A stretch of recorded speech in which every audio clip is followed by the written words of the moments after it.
Hello everyone, আসসালামু আলাইকুম। আপনারা সবাই কেমন আছেন? আশা করি সবাই অনেক ভালো আছেন। আজকে আমি আপনাদেরকে মসুর ডাল রান্না করে দেখাবো। ডালটাকে আমি প্রথমে ভালোভাবে ধুয়ে নিয়েছি। তারপর আমি এখানে কিছু পেঁয়াজ কুচি দিয়ে দিলাম। তারপরে দিয়ে দিলাম পরিমাণ মতো হলুদ। এখন আমি পরিমাণ মতো পানি দিয়ে ডালটাকে ভালোভাবে সেদ্ধ করে নেব। আর সেদ্ধ করার সময় একটু পেঁয়াজ কুচি দিলে কিন্তু ডালটার স্বাদ আরও দ্বিগুণ হয়, খেতে অনেক মজা লাগে। দেখতে পাচ্ছেন আমার ডালের পানি কিন্তু প্রায় শুকিয়ে এসেছে, কিন্তু ডালটা এখনও খুব ভালোভাবে সেদ্ধ হয়নি, যার কারণে আমি আবার একটু পানি দিয়ে কিছুক্ষণের জন্য আবার একটু সিদ্ধ করতে দিয়ে দিব।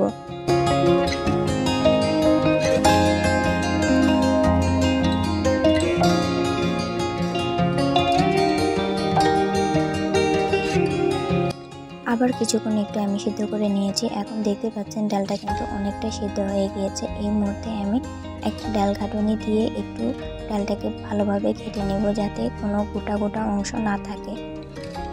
কারণ এই ডালটাকে আমি পাতলা ডাল করব, যার কারণে গোটা অংশ থাকলে কিন্তু খেতে ভালো লাগবে না। আমি খুব ভালোভাবে ডালটাকে ঘেটে নেব যাতে কোনো গোটা অংশ না থাকে।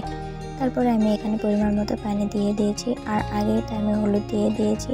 আর এই মুহূর্তে আমি একটু লবণ দিয়ে ভালোভাবে ডালটাকে আমি একটু বলকিয়ে নিব। ডালটাকে আমি খুব ভালোভাবে বলক তুলে নিয়েছি। এই পর্যায়ে আমি পাঁচফোড়ন দিয়ে ডালটাকে তেলানি করে নেব। সাথে কিছু পেঁয়াজ কুচিও দিয়ে দিয়েছি, আর থেতো করা রসুনও দিয়েছি। এই তেলানিতেই কিন্তু ডালের স্বাদ দ্বিগুণ হয়। তো আজকের ভিডিও ছিল এ পর্যন্তই। তো আপনাদের কেমন লেগেছে অবশ্যই কমেন্ট করে জানাবেন, আর পরবর্তী রেসিপি কি জানতে চান অবশ্যই সেটাও আমাকে কমেন্ট করে জানাবেন।